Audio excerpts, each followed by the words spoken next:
He is probably there. I saw you. He's right.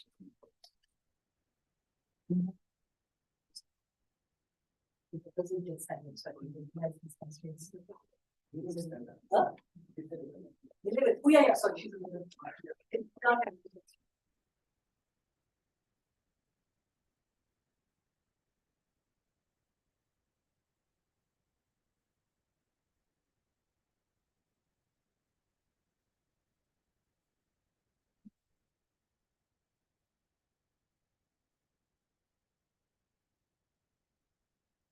for now. Oh.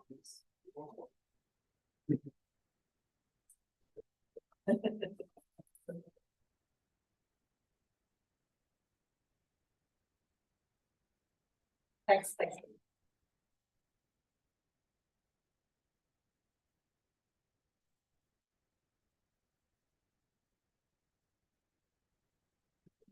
think we'll start. So, it's been a great pleasure to welcome Gautam Das. Gautam will be here for a week till Friday. So those of you interested in talking to him, he himself doesn't know, but he has been given an office in 101 on the road.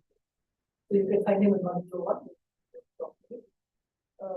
So Gautam was a student of Prakash Matthews in FMP, has worked extensively in various aspects of perturbative QCD, which is why he is going to tell us more about it in this colloquium today. Right now he is in RWTH in afternoon therapy, and he will also give a little more text. So this is a very general talk. He will give a more technical talk on Wednesday, which has been announced at 3:30, but I will be shifting it to 2 p.m. Anyone has objections? Wednesday 2 p.m. And I have to thank the string group because I know it clashes with your string group. So at least that you can attend this talk. If you want to come to the string lectures and come for the Wednesday talk, please come for us. Okay, Gautam. You can start. Thanks a lot, and it's a pleasure to be here again. And so, why have you changed that? On the table. A stick. Oh, okay. So, as the title says, that I will be talking about precision frontier in perturbative QCD, which is a huge and vast field. So, of course, I will not be doing the justice talking about all the aspects, but I will tell you what are the current state of the art and how we can use it for our practical purposes. How do I change it? I have to be here. Yes. Can I try to find a slide changer? It's fine. Yeah, it's fine. I can be here.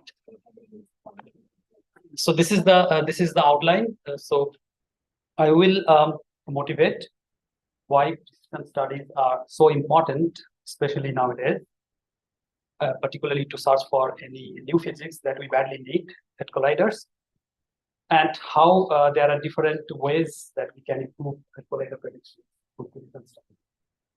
And in particularly, I will focus a little bit some state of the art calculations that have been done recently through a procedure called resolution. Okay, so of course we know that our visible universe is mostly made up of protons, like galaxy stars, intergalactic gases, etc. So understanding the structure of protons had been one of the fundamental goals for the past century. And of course, we are talking about very small length of the order of like 10 to the power minus 18 meter of proton size. And at this small scale, small length, the interactions is not classical. So cannot think about any Newtonian picture. And and actually the language that we describe the fundamental regime is the quantum theory. So what we know so far is that protons are not fundamental. They are made up of valence quarks, like 2 up quarks and 1 down quark, and they interact among themselves with gluons. And these gluons can also fluctuate and give rise to more quark-antiquark pair, which are called C quarks. Thanks.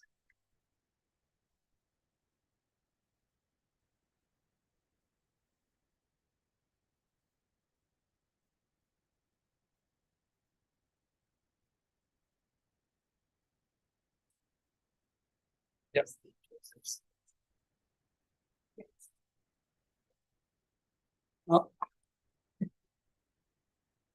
Yeah, so here. Thanks. Okay, so what we know is like protons somehow. It's done.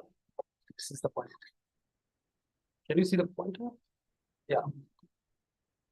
So proton inside protons we have 3 valence quarks, up, down, and gluons, and then they interact through the strong force.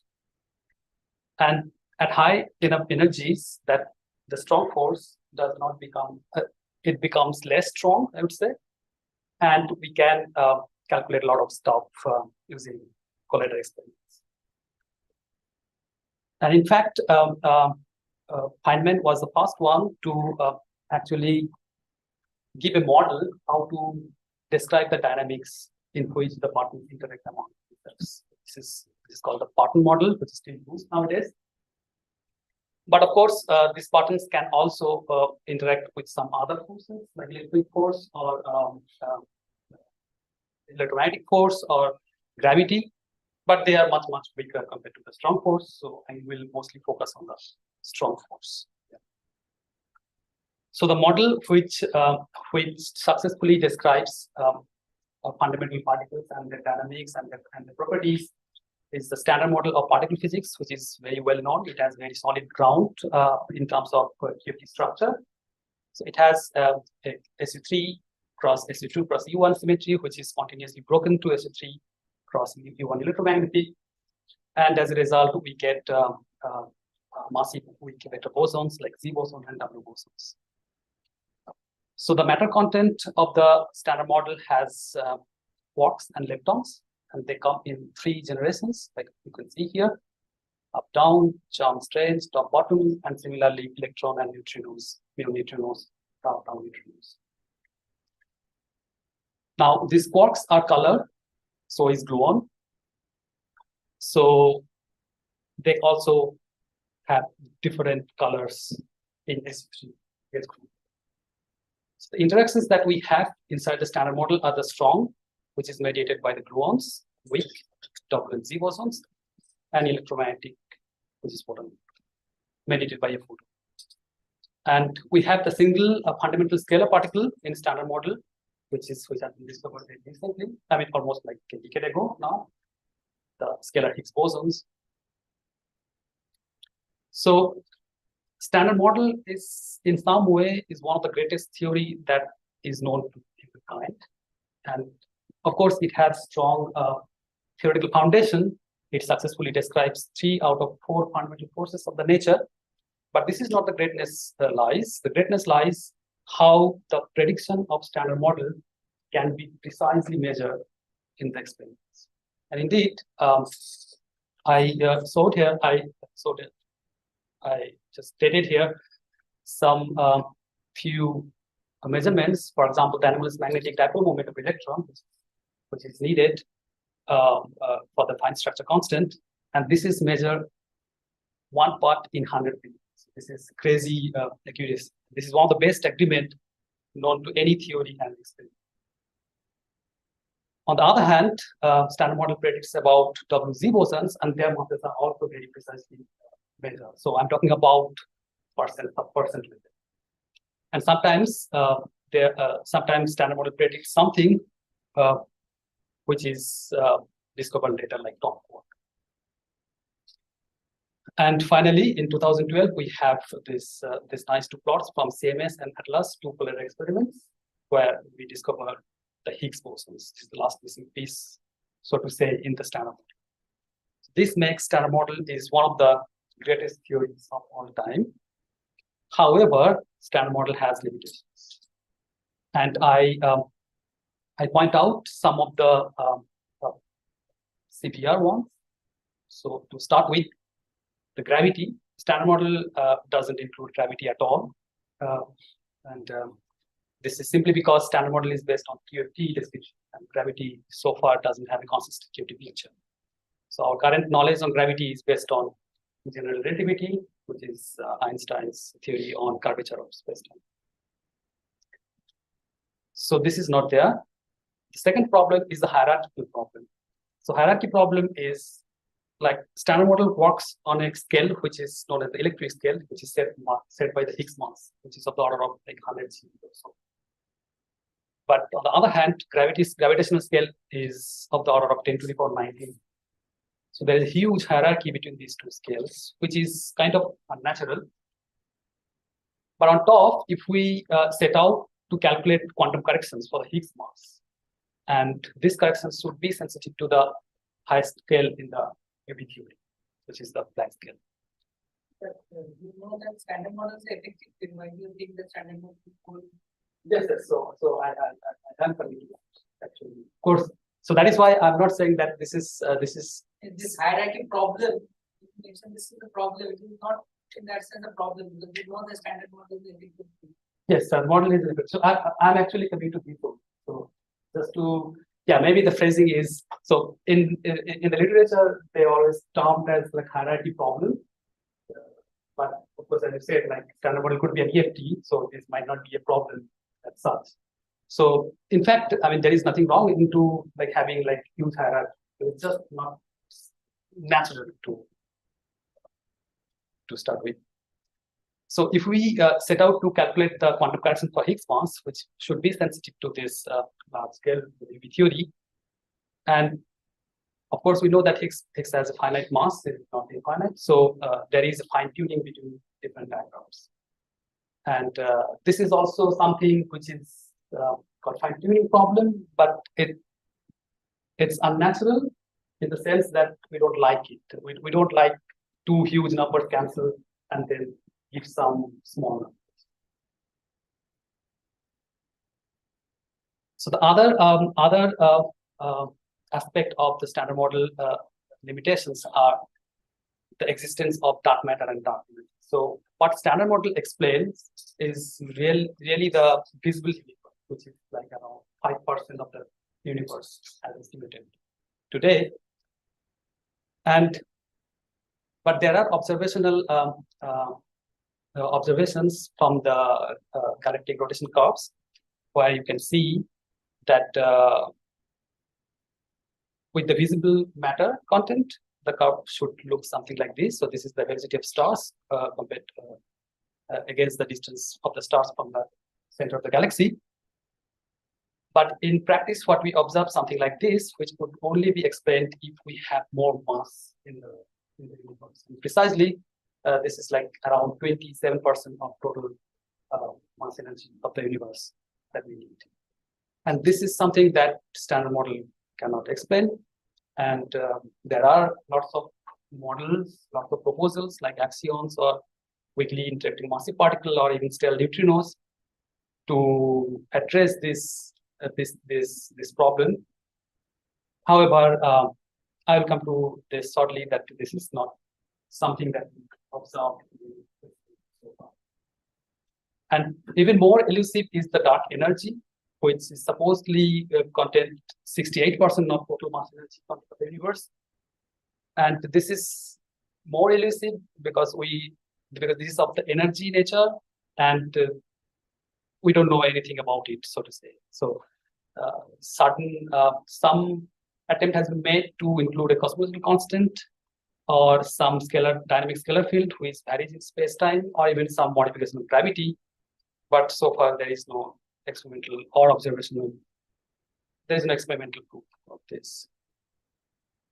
The other two critical problems of the standard model is standard model has neutrinos, which I told earlier, but these neutrinos are massless, and so that they cannot oscillate.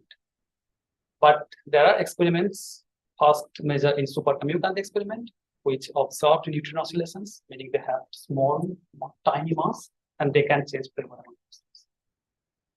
And this is something that standard model cannot explain. So there are BSM studies like including seesaw mechanism, something like this. But again, everything is subjected to experimental observations, which has not been observed yet. And the last problem is the flavor physics and CP violation. So I saw that there are like 3 generations of quarks or 3 generations of leptons in the standard model. But there is no symmetry to prevent you to add one more or many more. So this is something also not natural. Like why there should be 3 generations, why not 4 or 5? But from the CMB that there are constraints, like how many tables of electrons of oxygen and saying why are they? But why that is not being addressed, right? I mean, it's an observation, but from theoretical ground, you can include, and maybe their effect is very small, which you can. And they are not dynamically the last so he's asking why are they moving? He's not saying they are moving. I mean, I'm asking that now they are constrained. Yes, but I think you can always accommodate something within the experimental uncertainty, because the CKM matrix, I'm not sure how stringent are the bounds. Probably you can. Neutrino sector, there are a lot of uncertainties. You cannot add active neutrino flavors, but on the other hand, it still doesn't explain why there are 3 generations. That's what you're asking. It's simply an observation that there are 3 generations. Yeah. To move on, the other observation that we see that the baryon asymmetry in the universe, that the universe is mostly matter dominated, and in order to have this baryon asymmetry, we need CP violation, and the amount of CP violation is not incorporated into the standard model. So, as I said, that like there are lots of theoretical constraints, theoretical observations, and also observational constraints that tells us that there should be something beyond the standard model. And as you said, that standard model should be an effective theory, not the UV theory. And now, what should we do in order to access what is there outside the standard model? So there are 2 complementary approaches. So one approach is what we call beyond standard model search. Okay. So what we do is like we treat standard model as an effective theory, and then the full theory should aspect at least most of the problems that I listed earlier, which means that you can introduce new couplings, new masses, new particles, but there should be a strong constraint on those, in the sense that the low energy, they should predict standard model, because standard model predictions are so well measured. So indeed, we have lots of very nice theories like SUSI, or theories motivated from extra dimension, which tells us about the existence of these new particles like superpartners in SUSI or Kaluza-Klein excitation in extra dimensional models. And as I said, that all these models has to agree with standard model at the low energy. And in order to access those, we have to either go to very high energy, which is not possible. So maybe your theory is correct, your theory is correct, but it's just not possible to reach into the collider. And normally, again, this is not a problem, but normally you expect that you should find something in the deep state. Your masses should not be that different from the standard model. Of course, this is an open problem, and there are like lots of people working on it all over the world, and lots of, I think, hundreds, thousands of models are available. And in order to validate that this is the correct model, of course, we need verifiable. We need the predictions verified by the experiments, and if it is verified, then you will be getting a Nobel Prize for sure, which nobody got yet, but we still have hope. So this is the Atlas summary plot. So this is quite old, I think from 2021, but this is the latest one they have on the website. And here they have all the different BSM scenarios and the bounds on the prediction of the new particles. For example, you can see like the large extra dimensions. This is gone like of the order of 10 dB, which is crazy. And they're like carved extra dimension, which is like 2-3 dB. And also the dark matters. I'm not sure that you can read this.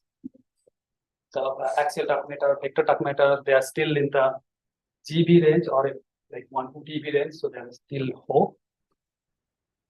And you can see already that these are not the, like all the analysis are not done with the 30 dB data. So there are like some analysis with the 7 dB, 8 dB, something like this. So all of these models, when is what is the scale of the standard?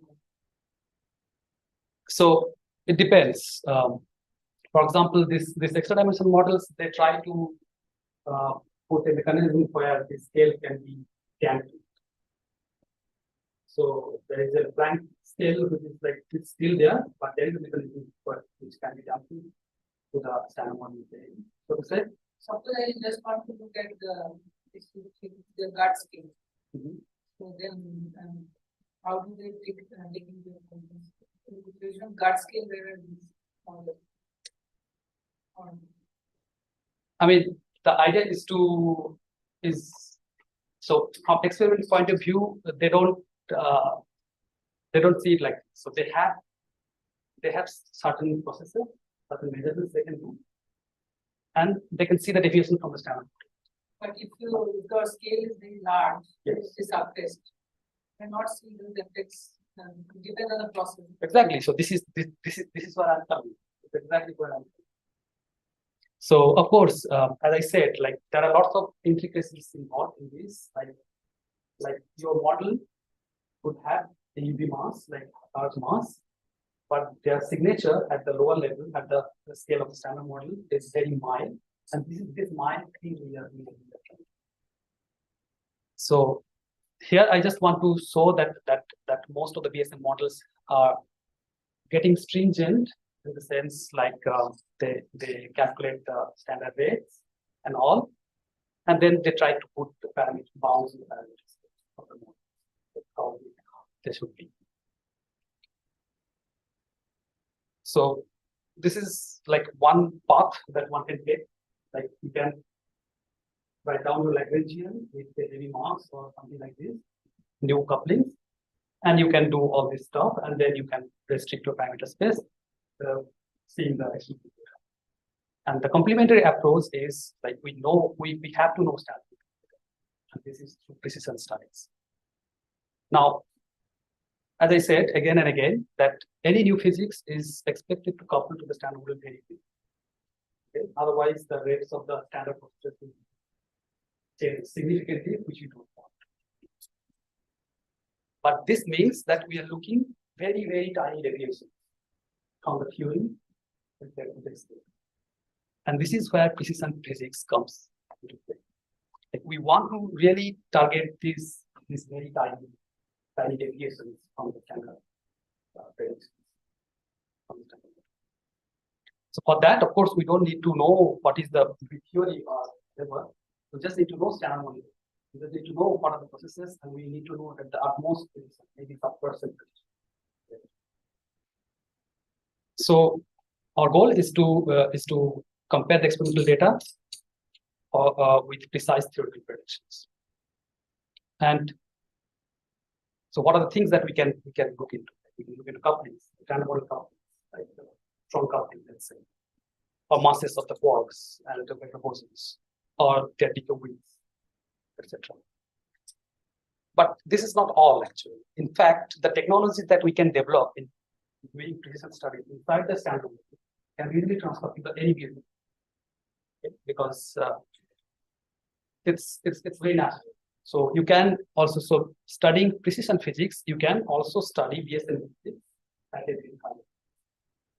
And indeed, at the LAC, if you have a model and you predict something with a very large uncertainty, let's say 10%, 20%, good enough. So you have to really go to 1%, 2%.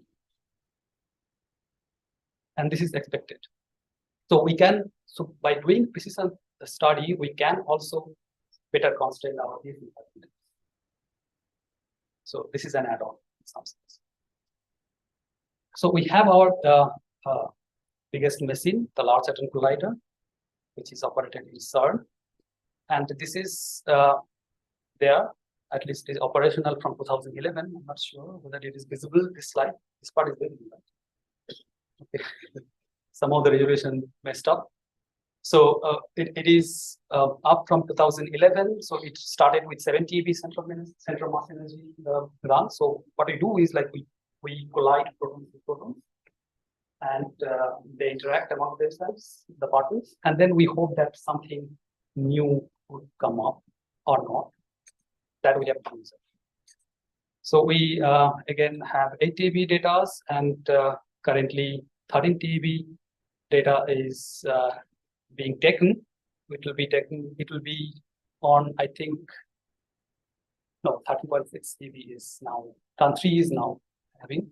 So it will end on 2026 before a long shutdown where it will be upgraded to the high luminosity phase. So after the end of run 3, we are expecting a luminosity of 450 femtobarn inverse, and after the high lumi upgradation, we are expecting of the around of 3,000. This means that we have very precise data from LSC. Now, in the run 1 phase, it has made the remarkable discovery, that is the Higgs boson. And keep in mind that it was possible because there were precise theoretical predictions from theory side. Particularly these 3 groups, one of them from IMSC, they did 2-loop computations for Higgs production cross-section.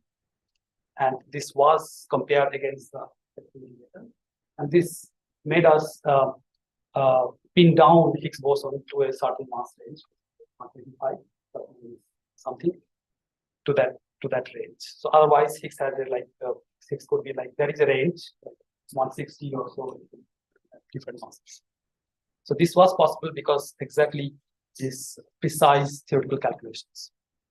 And with this more high luminous data, even with 450 femtobarn inverse, we expect that experimental uncertainties will become at the level of sub-person level, where precision will play important role.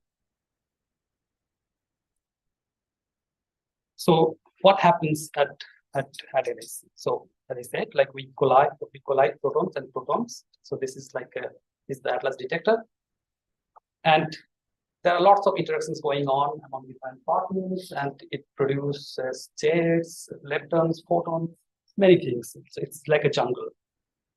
So theoretically, we see this as in a simplistic picture where we have pattern distributions, which describes the probability that a pattern has a certain fraction of total momentum. And these patterns then interact among themselves. So there's a black box. So this is we call the coefficient function, partner coefficient function.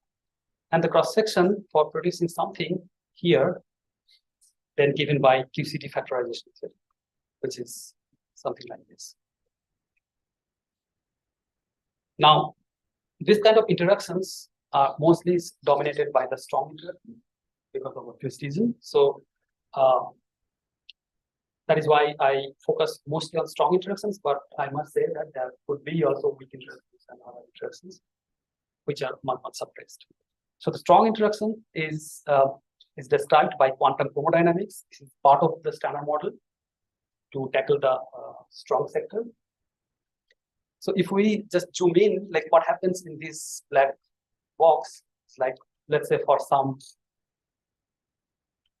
example, it could give a vector boson or Z boson, which can decay to a pair of fermions, Drellian, like lepton and antilepton.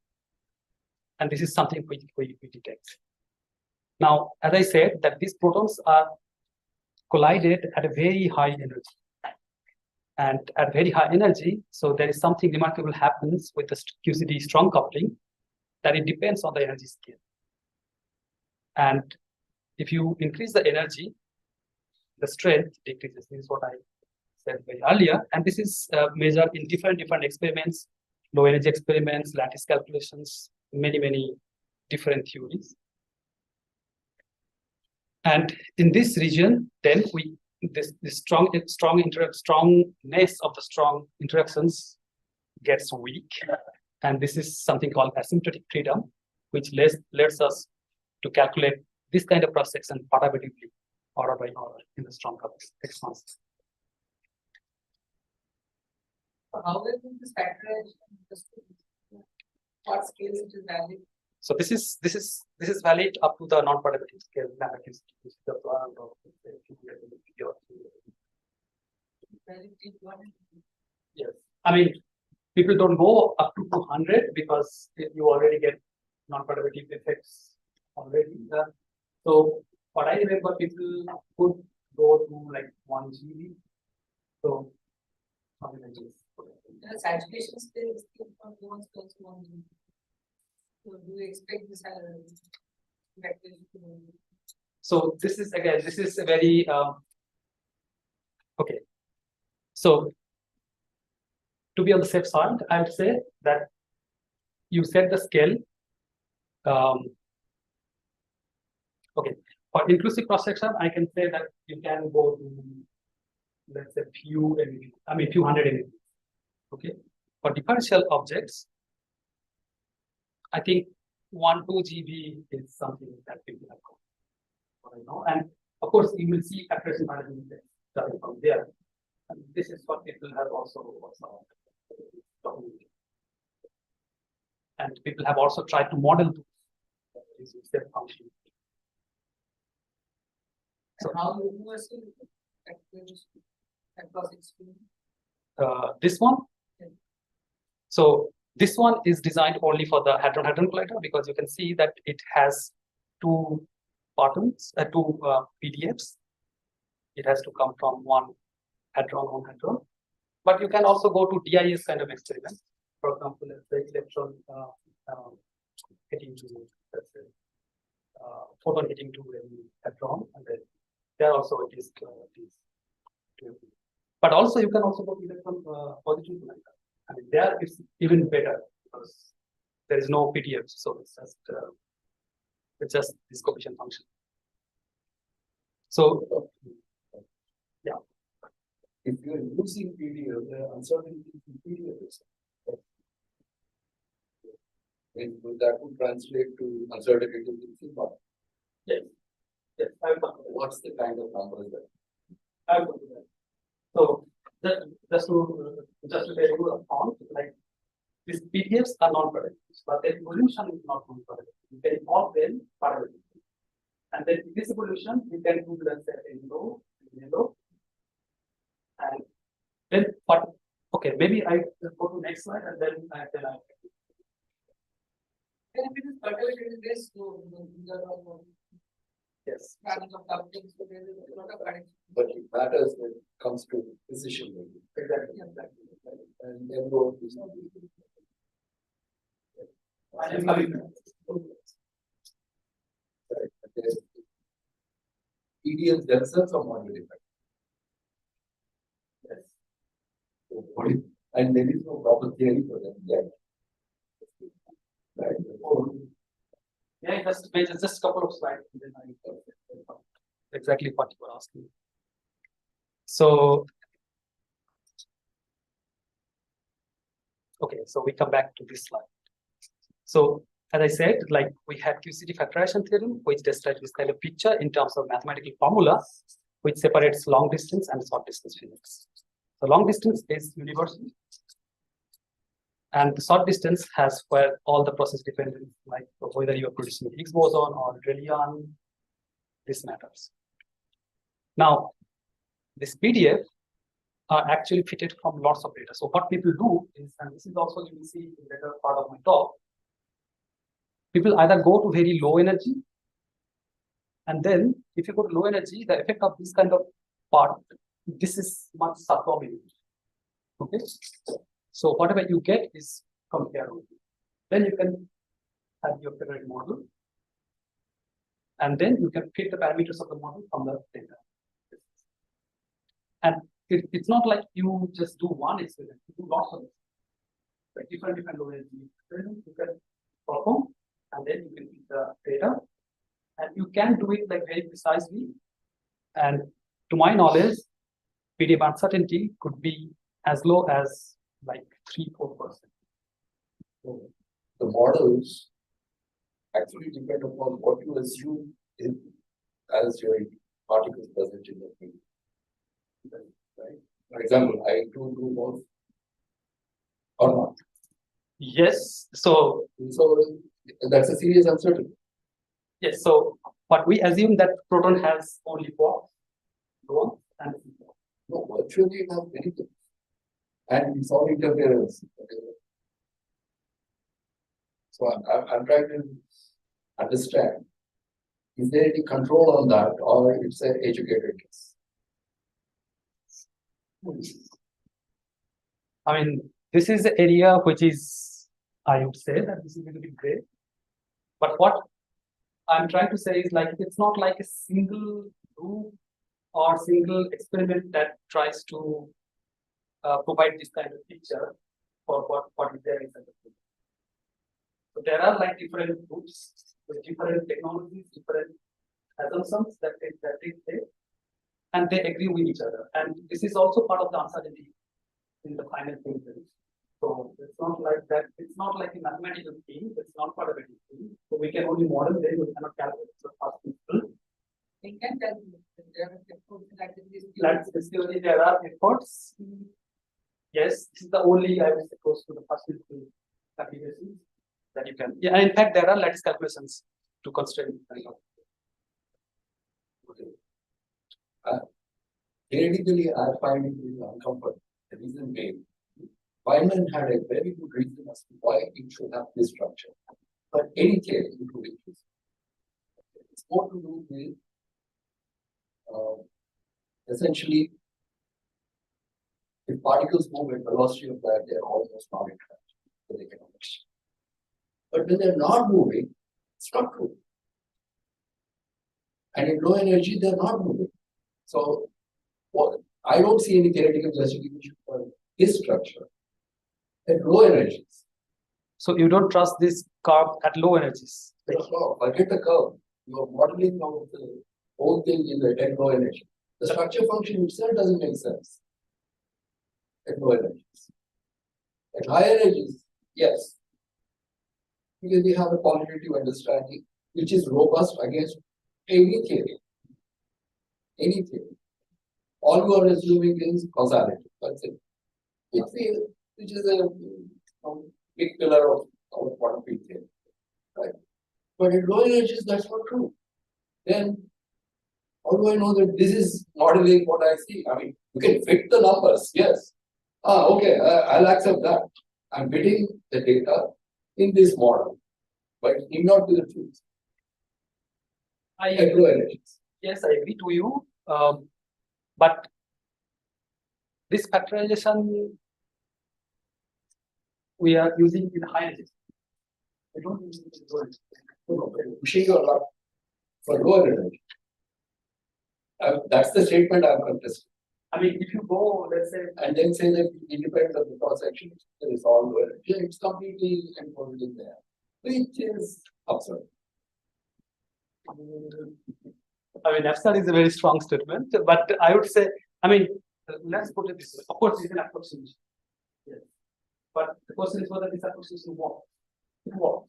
Because we did it for one experiment, we fitted it, and then we try to see what happens if I do it in other experiments. Sorry, I don't accept this.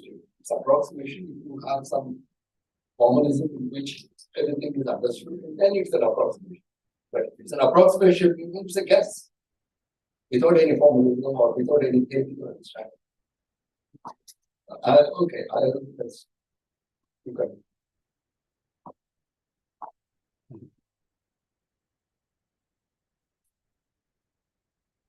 Let us assume factorization. I mean, Yeah, that it's a good guess. No, I mean, factorization at high energies is here. Yes. Right. But at low energies, I have doubts. Because it says that everything is classical there, which is absurd. I'm not sure whether in low energy you can use this kind of, and that is why there is no theory in the low energy except the lattice theory which try to do different patterns. And our method is there. Even in lattice, if you want the results, if you model it this way, the criticism that I'm raising is Started the same. I think it is a matter of viewpoints. once you say that I fit my data to this expression, No matter which one, where it comes from lattice or. No, lattice doesn't tell No. that it is factorized value. It just calculates the Yeah, pattern then it distribution. is okay. Lattice just is calculating the pattern distribution. So it doesn't rely on this factor. No, but then he's saying, but your lattice will not include the blue balls and rubbish balls. So let us proceed from here. This is not an argument that is going to be finished in the next, Yes. settled in the next 20 minutes. Well, even it works in high energy, primer is the starting point. Yeah, in fact, you can do that. You can start picking your perturbative distribution functions from 1 GV or 20 GV or 100 GV. It will be the same answer. So That's what my question is. You can set the scale, factorization scale, it is valid up to this point, and then below this, you don't take into account for these calculations. Yes. So what see, happens? Saithan, it turns out that it is valid down to very low scales and nobody understands why. So that's the statement, right? You don't understand why, but it is actually holding down to very, very low scales. A few hundred. And then one But how can. many experiments are there in that 200 in the Oh, lots. I think there are a lot of experiments. I mean, here you can see. No, you don't have the data no, here, but I can show you. Here maybe there are There is a lot of sub-GeV data. lots of low energy nuclear experiments. You have 15 minutes. Okay, so Yes, so get to this. starting data. No, he didn't start. so this okay, so this short distance physics due to asymptotic freedom of QCD, we can expand in the power series of strong coupling, and each of the term defines the accuracy that we want to achieve. But the first term is the leading order. If you include also the authorized correction, the next leading order, and so on. And this is what is known as fixed order perturbation theory. So there basically you increase the accuracy by computing more and more terms in this expression. Now, if we go through the leading order, nothing happens. It's very dull in the sense, like, of course, leading order is important because this is the highest contribution that we get from the series. But once you go to next leading orders and try to compute quantum corrections for any process, it suffers from infrared divergences. And your life becomes hell simply because there are lots of things going on here. So if we look into the NLO corrections first, we see that there are two different kind of topologies. Like you see that this is a virtual gluon to the Born process, and this is a real emission. Each of them are divergent, and one can easily see the divergence by just simply looking into the propagator here. So let's say K is the gluon momenta. And then it diverges as either the gluon energy becomes soft or two particles becomes cooling into each other. So this is the infrared divergence. And of course, at the end of the day, this has to describe some physical cross-sections which cannot be divergent. And this is guaranteed by Kinoshita-Lee-Weinberg theorem. But in order to see this, we have to do a lot of things, like we have to regulate the divergences, because we know that each of these are divergent, but the sum is finite. So the popular methods are like dimensional regularization or Carter regularization one can do for this virtual kind of diagram. And for the real diagram, one normally uses a subtraction scheme or slicing scheme, basically introducing a function which is exactly the divergence that this gluon has in the collinear or in the sublimit. And this whole procedure is already automated nowadays in many different Monte Carlo codes, which are publicly available. And among them is the MATLAB 5, which is the famous one. And probably you do not see this as well. So this paper came in 2014, and within like 9 years, they have like 8,000 citations. This is simply because they automatized it in a very good way, and also they advertised it to attract lots of communities in the standard model and also from BSM side. So nowadays, BSM, if someone is doing BSM, they can easily predict what is the NLO correction in their model. And self-advertisement that in this regard, I have also done something similar, like implementing a generic spin 2 coupling into this MATLAB framework, which is public, easily available. And you can study lots of processes like spin 2 production, associated production with jets, top quark, Z boson, W bosons, and you can calculate the NL corrections for many different processes. And these kind of models are also suitable for dark matter sources where the dark matter couples to spin 2 variators. So one can also play with that. But from this curve, the lower part of the curve, where the ratios are taken between NLO and LO, which is known as the K factor, you can already see that for different couplings and all, the NLO size of the NLO corrections could be very large. Okay? So this means that these are important if you have a model of this kind. So what we expect from power counting and the value of alpha is like typically Can you go back? yes. This NLO by LO at by 2, it is around 2. Yes. How, what about NNL? Can we? It's not done yet because these models are not, I mean, yes, this is large corrections, similar to like what happens to heat production. How But- can you guarantee this perturbation theory? You just compute more terms, like for Higgs case also. If you just calculate NLO, you get 100% correction. So you cannot say that perturbation theory fails. Just calculate one more term and see, like, no, see, now it is 30%. Now it is getting better. So it happens that some processes converge very quickly, and some processes may not. So this depends. Guarantee that it will convert. If it is a renormalizable theory, like QCD, it is expected. So, as I was saying, that if you that typically NLO amounts to around 15-20% corrections compared to the bar, and in NLO 8 to 10%, and in QLO 3 to 5%. But of course, this does not have to happen for every case. Like I said right now, like for the Higgs case, it is like 100%. And on the other hand, if you see it really young, this already at NNLO it is like a block of 1%. So, and there are lots of intricacies behind that. Maybe I will talk about it later. But the main point that I want to portray here is that we have to go beyond it. And here I so one result for photon jet production at the PP collider. And here you can see in this region that NLO corrections completely undermines the data. The data is here. The red one is the NNLO corrections. So only doing NNLO corrections, you can first see that data is under the and then on top you have to do the calculation. But once we go to NNLO or NQLO, things are much more complicated.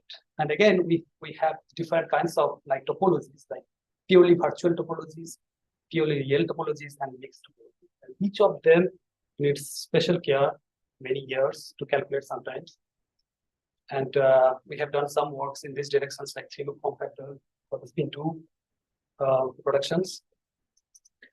And there are lots of works happening, but the difficulties here are like if you have multiple scales in the theory, it's completely impossible to calculate this kind of diagrams. And for these type of diagrams, you don't have any choice. You have to go to numerical approaches. And more importantly, you will generate many diagrams. So I just sampled out some tentative like sample diagrams, but you will have lots of like a lot of hundreds and thousands of diagrams. So some kind of automation is needed. Of course, these virtual calculations are nowadays automated, but with some constraints. So let me first quickly show you what is the state of the art calculation in this figure. So we have now color singlet cross sections at N3LO, and you can see the processes here: blue to Higgs production, BB bar to Higgs production, neutral current Reliant, charge current Reliant, and you can see here how much is the N3LO corrections, like 3% to minus 2%, 4%, and then how much is the NNLO, and then we have the uncertainties coming from the scale uncertainty. Normally we do vary the factorization and renormalization scale by 1/2 and 2, and then we take the envelope of the maximum. And this is getting also very small here. And we can also estimate the PDF uncertainties. Again, this is from the PDF fit data that we have.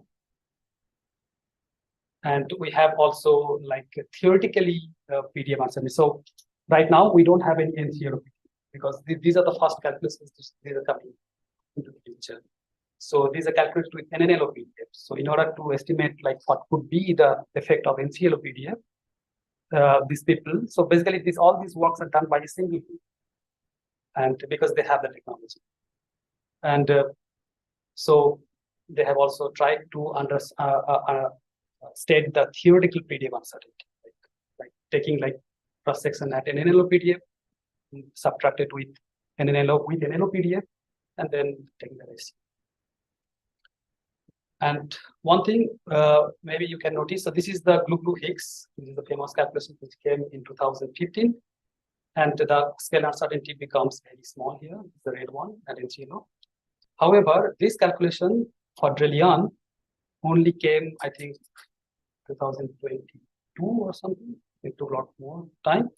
And here you will see that the NNLO scale band, the blue one, does not cover the NQ value band. And this is something people try to argue, like whether the partition now breaks down or something like this.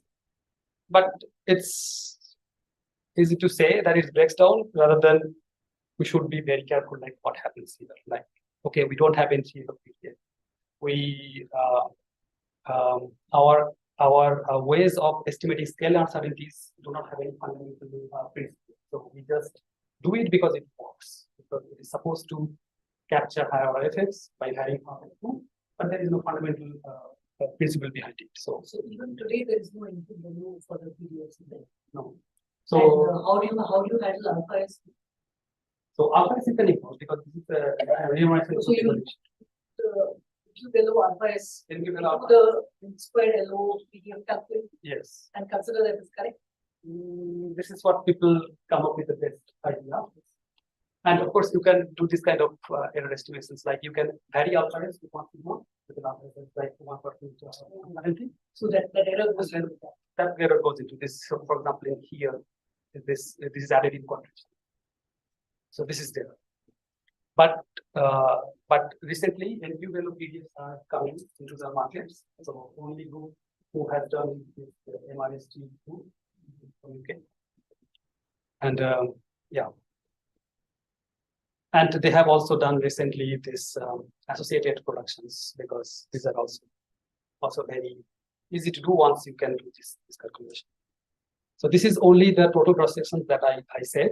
And then if you go to differential spectrum like rapidities, again, this is a single group who have done this because they have a private code which can handle the NNLO calculation with one jet. And you can see that mostly the corrections are flat, but just looking into the ratios. If you are looking into inclusive observable like rapidity, but if you put fiducial cuts here, you enhance the signal in this video. So it would be like 10% corrections. And here also you see a similar trend, like the scale uncertainty band does not overlap between variable and Q.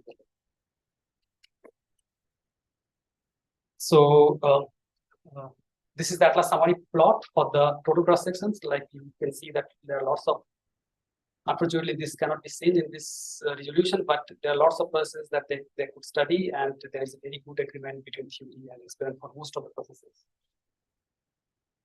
And here you can see these gray ones are the theoretical uncertainties. You can see that most of the experiments are lagging behind the result, but in the coming years, this is getting better and better. On the other hand, if you see processes with photons, like 1 photon, 2 photons, or jets, like 1 jet, 2 jet in the same state, you see that the experimental uncertainties are much more constrained because there are lots of data for these processes. But theory, which although went to n square LO, are lagging behind with large uncertainties. For these processes, we need to do something. Even for jet cross section, it is worse because doing the calculation with jets are much more tricky because of the very nature of the definition of jets. So Yeah, so we have to improve something on the jet calculation because lots of data are there at LIC involving jets, which has precise measurements. So this is what we want to do, like from theory side to improve the precision of these processes, and there are different ways that you can do it. So the one I said is the fixed order perturbation theory, where you can just calculate more terms. But this is very, very difficult if you go to higher order, and particularly if you are going to more differential observables like ET or like any other angular observable. So, and if you have multi-scale in the theory, for example, if you have like electric bosons in the loop, your life is even harder. And also, if you are in the threshold region, which at LSE you often encounter the threshold region, then the fixed order prediction is completely different. So what you can do? So we started with this kind of picture, with a very simplistic picture. However, at LSE, this is what we see. Like when the gluons or the quarks accelerate, they radiate gluons. And these gluons again split up more gluons or more quarks and tip up pair and loses energy. And then this process goes on until they lose enough energy to hadronize. And this is called something called Parton shower. And as you can imagine, the dominant effect of this kind of picture will come from the infrared region. And just to show, I'm showing again my work on Randall syndrome model, which we implemented in MATGRAPH, including the Kaluza-Klein tower and showering with PIT here, which uses 80 order shower. And I want to put your attention on this plot, which is the PT of the Drelian pair. So we're looking into Drelian, and this is the PT of the Drelian pair. And you see that this is logarithmically divergent in this infrared region, which is the low PT region. This is a log scale. And only using showering by including these splittings successively, it can predict something finite. Now, these models have been used in CMS analysis in this particular model. And the good thing for showering is like you can describe a fully differential picture in the sense that you can observe, or you can make your variable whatever you want, and you can predict the cross section of that. But this is highly limited to leading log accuracy. There are certain theoretical shortcomings that one cannot handle if you want to improve that. So what is the next best we have? So next best is yes. Previously, you need to put infrared cutoff for the gluon. No. The leading log, it works out in infrared. The leading log is fine. Yeah, I know. Next to leading, we'll get to. But you do not put any cutoff. Okay, I mean. In the shower, you will get them. Yes. So when you shower, yes, there is a scale from where to start, and you cut off probably when you hadron. The integration, when you start from one scale and then you end up with another scale. And then the integration is like splitting function and then which has infrared divergences, but this is something controlled to the both end. Even in these codes, you have to like even like when you are like interfacing with PTI, you have to choose some initial scale for the Parton shower from which it starts, or else it will go into the higher dimensions. Exactly. So this goes into the integration bound. So another way is to look into the resummation picture, where you exchange your fully differential setup with looking into a particular observable. So you just look into one observable and you try to increase accuracy beyond. So if you and in this way you can really go to very higher logarithmic accuracy. So if you again go to the fixed order structure of any observable, let's say here I am showing zero jettiness, you can see that this kind of logarithms appear at each order. So up to second order, this L1, so this is L defined here, this appears. And this appears due to this soft collinear sensitivity from the soft radiations. And particularly for this observable, if you compute the NLO corrections and compare to the experimental data here, you see that it badly fails. Of course, if you do an NLO corrections, it gets better. The curve gets shifted a little bit, but again, it fails because it cannot explain this region. So if you resound these logarithms to certain order, then you will see that the agreement is much better with the experiments. Okay, I'm not going into more detail, but so this kind of resummation is based on in another effective theory, the effective theory of QCD. So this is the soft Pooling effective theory, which just looks into the higher sector of QCD. So we integrate out any hard interactions whatsoever. And the backbone for this EFT is again a factorization theorem, which factorizes all these interactions, like initial state interactions or final state interactions, or the soft radiations or the hard radiation into this factorized form. So we have hard function, which is not dynamic degree of freedom anymore, just with some coefficients. And then we have number of beam functions, jet function, and soft functions. And as I said, that these are operators that you can denormalize, and you can calculate ordering order in perturbation theory. And this is what I have been trying to do for last 3-4 years to automate the computation of these objects up to an NLO and sometimes at any level. So if we produce these codes and to calculate this and then put it in the public domain, this could be, we are hoping this could be another matter of 5 in terms of resummation. Like you can just choose your observable and then run the code so that it resounds large logarithms. Let me understand this. Yeah. All these factorized functions are real then? Yeah. I mean, they are divergent. No, but are you suggesting that at any energy I will never see interference of the shocks or whatever that is constitutes? So this describes the initial state collinear. Right, but then apart from divergence, there are also interference. In the PI, you have can interfere with the JI. I mean, if you expand it, of course, there will be. Right. Yes. Right. And that, but that you're saying, even though from Feynman diagrams I see interference, they factorize. Yes. Okay. That's not trivial. Right. And it should happen for some interesting physics.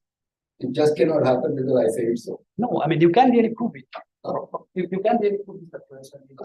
Could you give us some hints as to what goes into the such? Yes. So what you do is like you have your, for example, let's start with your quark. So let's say it's gluon. Then this gluon can be either collinear to a direction, or collinear to another direction, or it can be soft. So you just sum these things. Collinear and soft. And then you put it into singularity. So you end up with having a collinear Lagrangian for the gluon, and collinear Lagrangian for the gluon, and soft for the gluon and soft collinear mixing. In soft collinear mixing, you can show that you can put another transformation and completely decouple soft and collinear. This is how this factorization comes. But there are lots of things going on. For example, when you are writing this factorization, you have to also think about what is the measurement that you have with the measurement factorization. It might not happen. So I am talking about this in detail in the seminar, and I could probably show you lots of technical details here.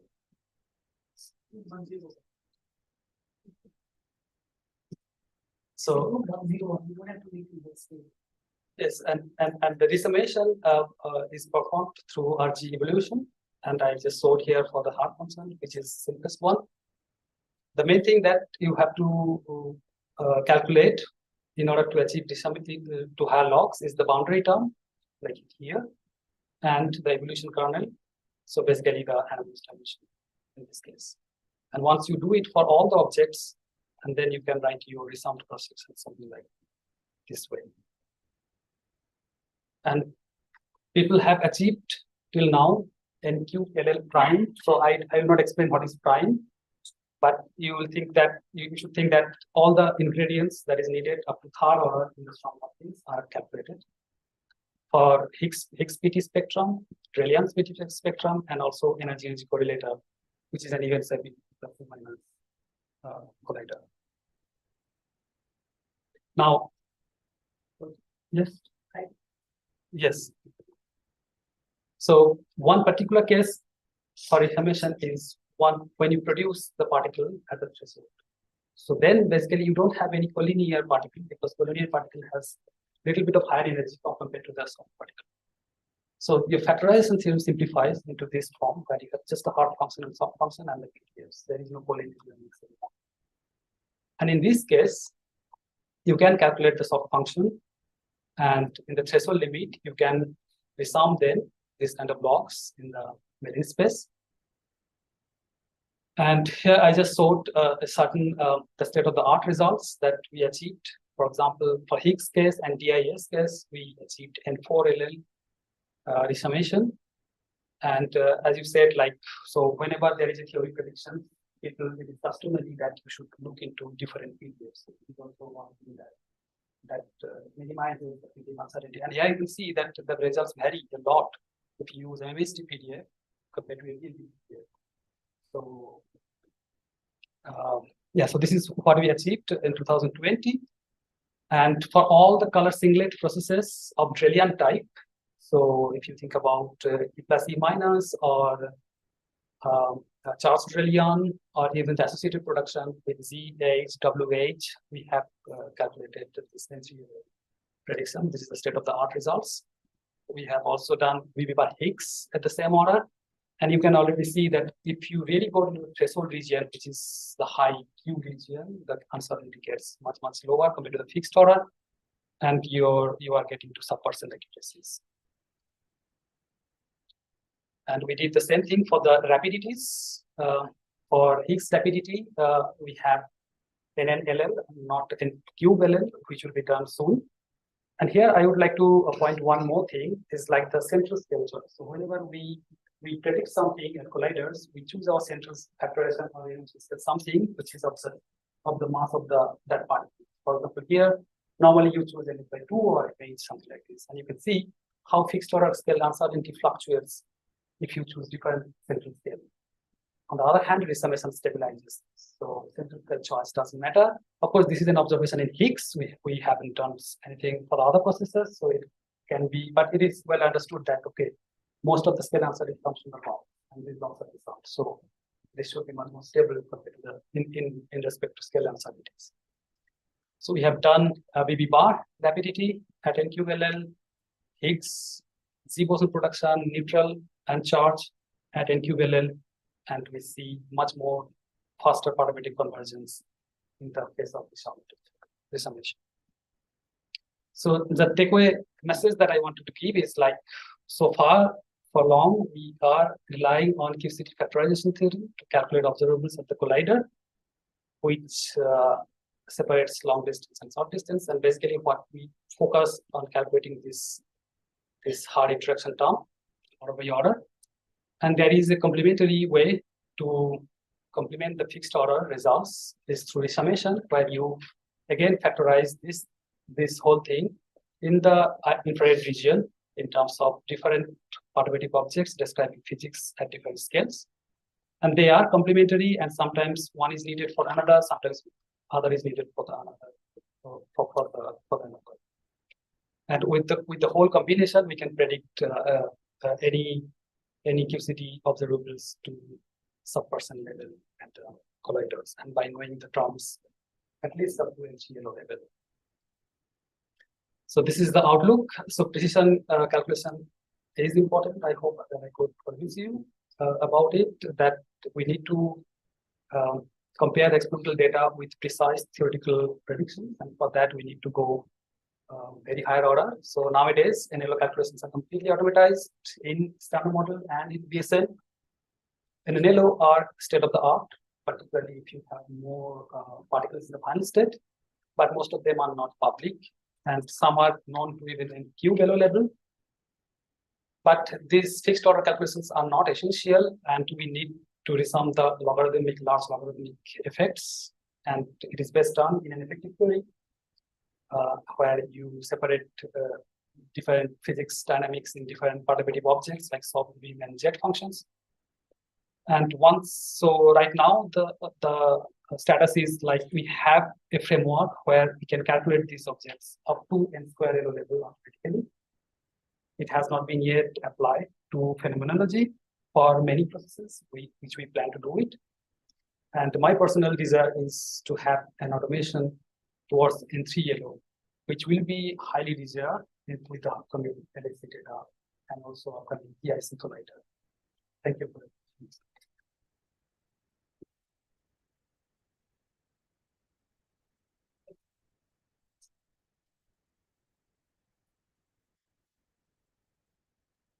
So towards RG, the context of this CET, this RG flow. Yeah. So here, when you do this RG, you should guarantee that the RG will also get a factorization like this lower scale. What guarantees that in this equation? So in scale, basically, you define operators for collinear interactions and for interactions. You denormalize them, and then you get an RC of that. Now, your question is what guarantees that this will hold? Yeah. So in the sense that you have the full theory, Yes. the good RG, to the low scale. You can you tell that my theory should be the same as in scales and all the So couplings and everything goes. So you match the theory. So basically, here in the sketch, you match with the escape current to match with the physics current. And this is how you get one of the elements actually. This current.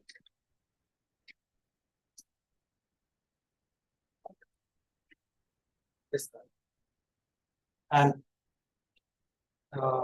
there is also RG consistency because, of course, you know that these scales are artificial. Right? This comes to be normalized.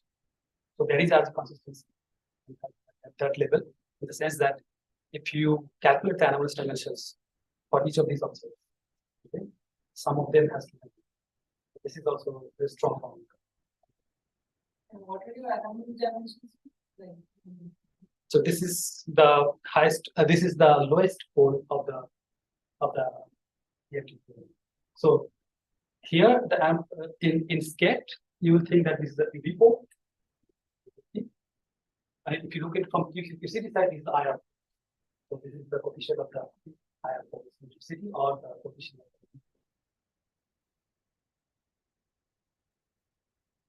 and you can always separate out all of these parts. No.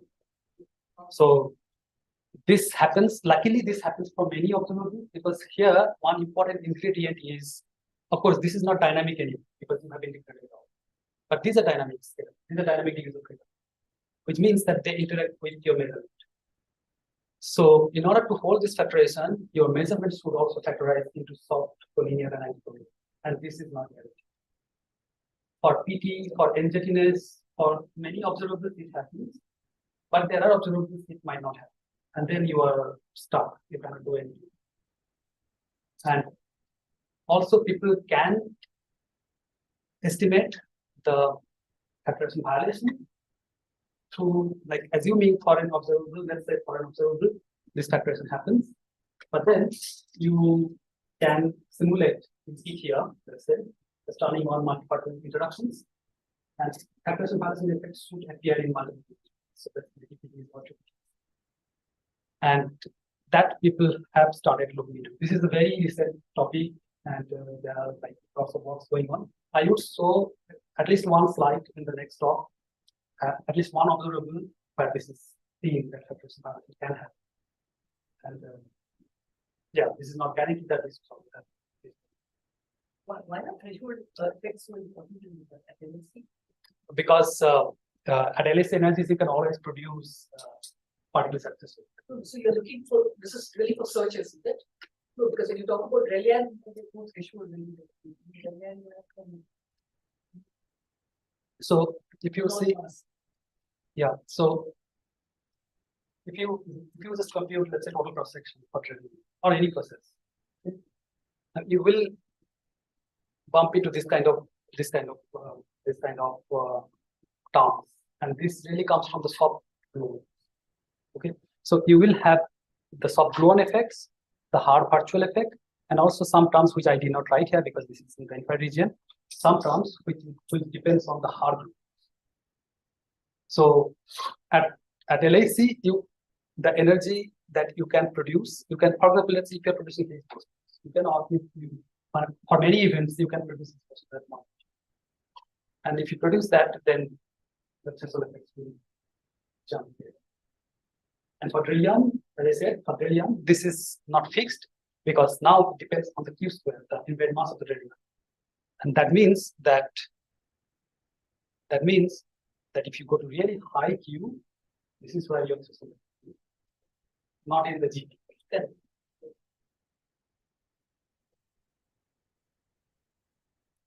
Any other questions? Very nice question. So when you these ESM QCD calculations, like the ones that you do, so like would it happen that like in some like multiple diagrams there could be like multiple different scales, like with very different masses, like very different mass scales. So like there could be some heavy light mixing scenarios coming up.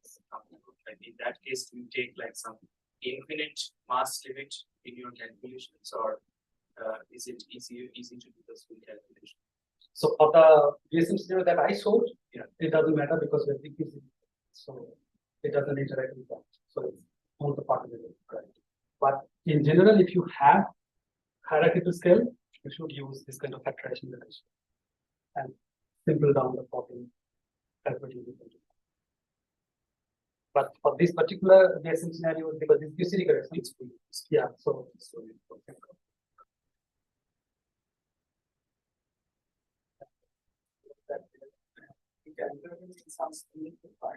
yeah, it's fundamental part. So just a spin to interactions, and it interacts with the standard model with the stress energy state. This is the only way you can interact this. Yes, this is the grand one. Of course, there is no QT, but this is kind of like seeing the very fast. Yes, yes, this is the RS model. This is, I think, one of the best model from string theory, which you can really test in the product, which unfortunately people have not found. On this extra dimension models are rolled out, right? Not really. The ADD model is rolled out, I would say. I mean, RS also RS is a little bit better in that sense because nowadays people are not. Yes, because when we were student at that time, people expected the new physics will come in like 100 GB or like 1 GB, and now people don't think that. Into 1 TB, now it's going to 10 TB. Yes, so you can see here. This is the bulk RS. This is, I think, like 4.5 TB of bound. I mean, this similar kind of bound we get around 5.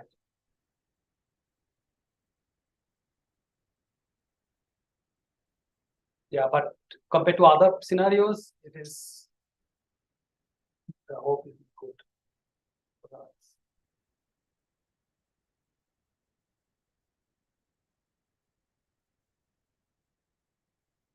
There are no questions of the access time problem.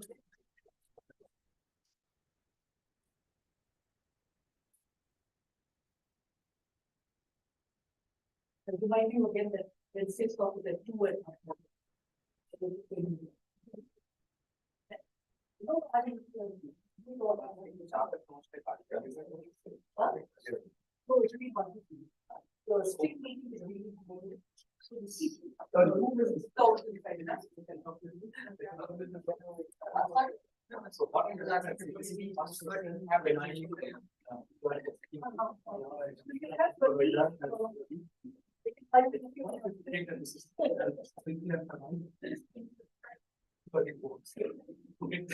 but then I went to deep down. And it seems like what you said is true, right? Of course, maybe it is a model. And this exactly this possibility can be like if there's new physics, which is given inside proton, like glucose. Then how am I separating it? Then I don't have an answer. Because the only thing that I can support my argument is like that different experiments have done it, and different data has led to the same thinking, I would say. So this is the only way that I. Otherwise, I don't know. I need a better explanation. Okay. Let us, I mean, I'm trying to impose the way I think about it, not the way you have done it. The way I don't have that analysis. I mean, I will also have it by hand. So what I mean. I mean, I can stop sharing, but we have to stop the, we'll shut it all down. Yeah, yeah. Okay, sure. No, because I think we need to do something. No, no, we just, when you shut it down, they will save it here We will see. in this. I will cancel this. Yeah. Just to put the perspective, irrespective of